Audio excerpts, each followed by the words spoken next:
I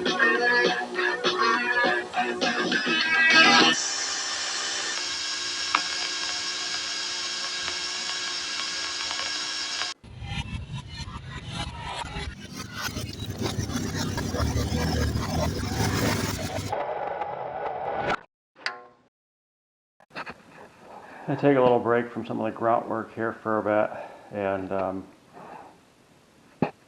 see what I can do about these. This is obviously the worst one. These are for the floorboard where 45's up into the firewall. Got this here that I think might help me. I think the sucks is this radius here. Tipping that radius up is going to be a little bit fun. I think I might just weld crudely and call it good, because yeah, it's another thing that we're going to compromise on. Let me see what I can do with this. Alright, this one here I just drilled off the spot welds that hold this edge on, like that, because this one's obviously in worse shape than that one. And now I'm going to make a template off of the black car. Yeah, and I guess in case anybody's wondering, this is what this is supposed to look like when it's not all destroyed. This one, you know, you still got like nice original paint on the frame here. And, oh, we got a whole story going on there. I think it's some older videos where I was working on this one that I went into the goings on a little bit, but let's not get too far off track here. But I'm gonna make a pattern off that guy right there. And man, it's just so nice in here. This even, like, it still has a little bit of the wood grain left. I've been in talks with a guy who's going to hook me up with some plates, I think, for the wood graining, to re-wood grain the parts. Look, this even has a clock. It's a Jaeger, and it says 8 days.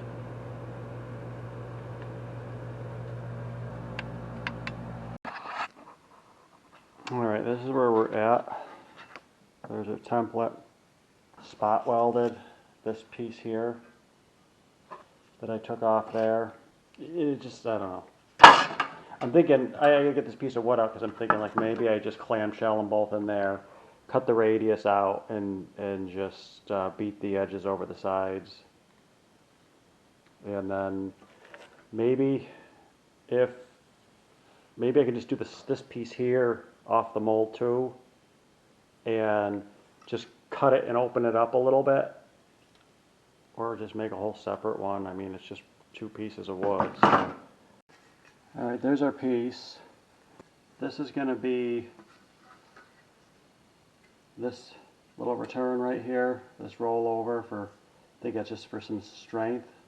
What I'm going to do is I put a scribe on here, and I'm just going to clamp it in. Maybe.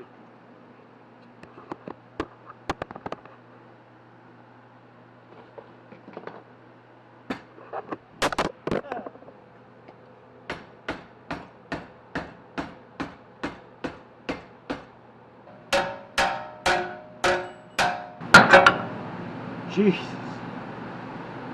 I just gained an inch. Alright, so that piece of crap is that.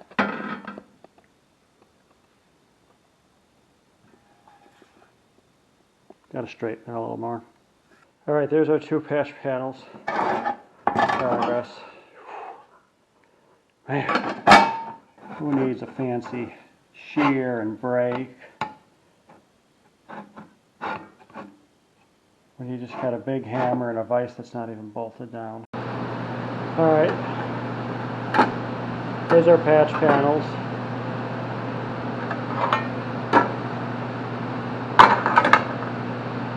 And then we'll just have to weld a lip on the end here. Truth is, I don't have it on me to straighten out all those hammer marks. But I kind of like them because it's like somebody was here and they put some swings in to make this all happen. And it's something kind of cool when you see something, you lift something up and you see, wow, somebody like muscled a part in there. That's got to get welded together.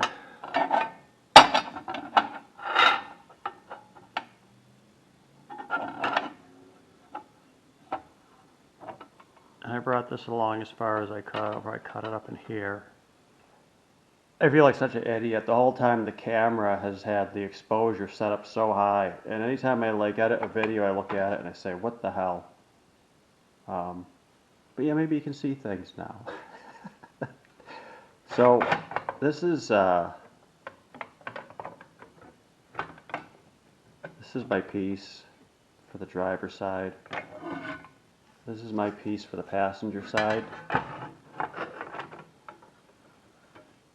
I kind of lost it down in here a little bit, but well, I probably lost it in a few places on this one, but you know, for what this is, I don't care.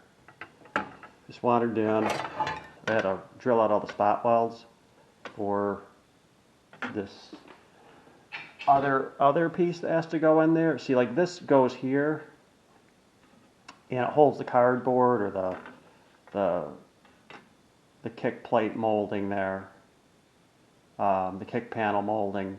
I'm gonna just make this out of something thin, and I think I'm just gonna cut out a chunk of plywood and beat it around the edge. You know, like sandwich it in between. So I'm gonna try to TIG weld that, and we'll see how it goes. I cleaned it up as much as possible. I struggle with, well, I'm not really that well practiced at TIG welding, so I don't know. I've done it. I can make it work, but it's usually by the time I get to the end of the piece, I've got it figured out. So I saved some scraps. I'm gonna try to dial the thing in. Hopefully I got enough gas.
All right, so there's these guys buttoned up.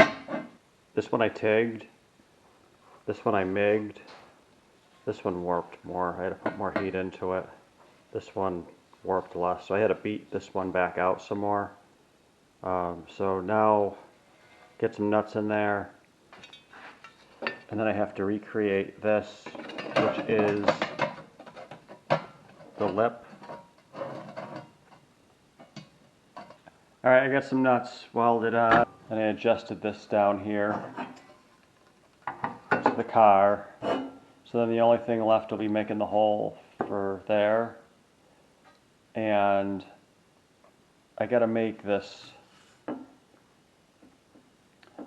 edge channel.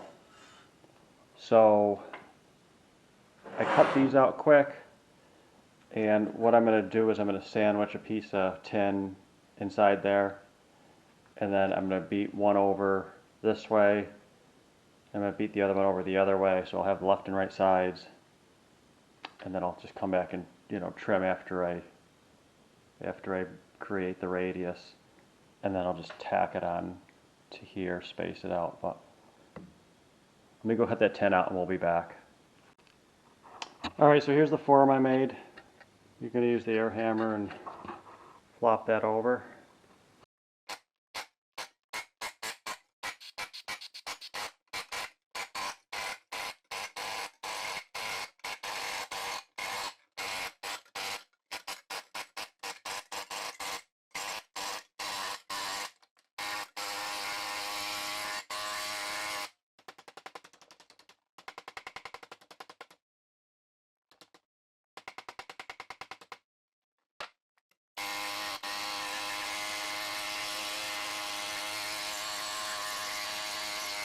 Alright, and there's our output.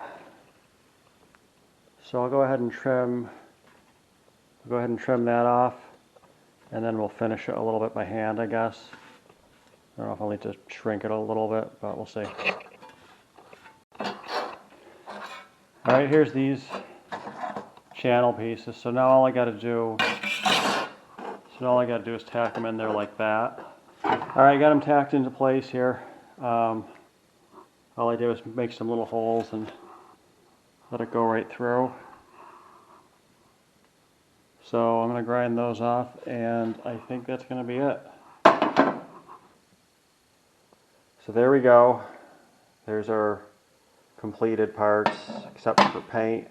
I think this hole shouldn't be here. One of these holes is supposed to be up here, and I forgot which one it is. So I might have to still fill one of those holes or something, but definitely not my finest work.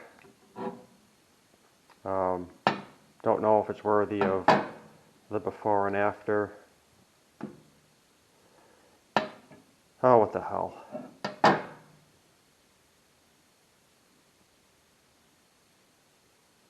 They remind me of those things you see in like the shoe store.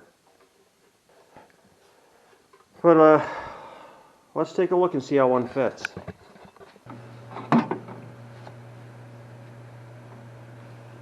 There we go.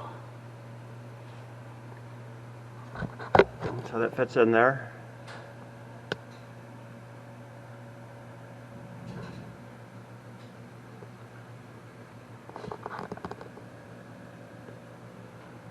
And that'll do what we needed to do anyway.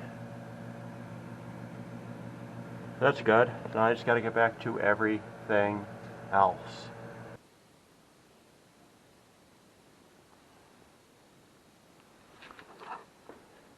I think we can safely say that Evapo-Rust does work.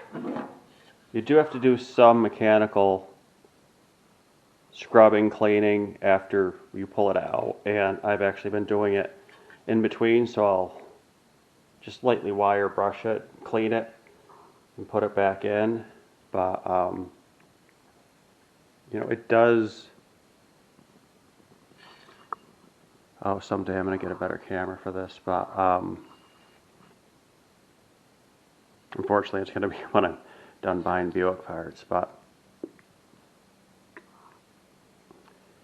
yeah, I mean, that's without a lot of work after it's been sitting in there a few days. You can see kind of down in here where, you know, I haven't gotten to yet. You can probably Dremel to get down in there. But that comes off like nothing really. And same thing with the rocker panel here. Like, you know, that looked like that down in there. And I haven't really, I took a brush across it a couple times, but that's pretty impressive. So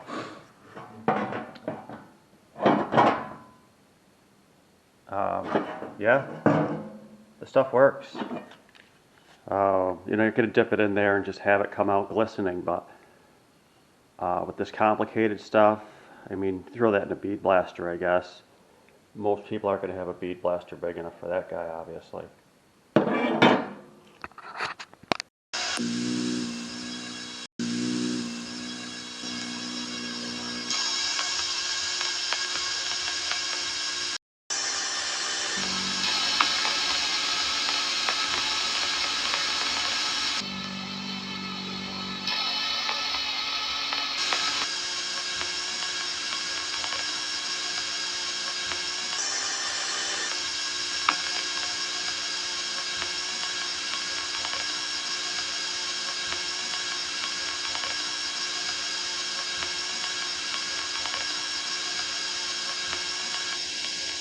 The importance of maintaining your trap.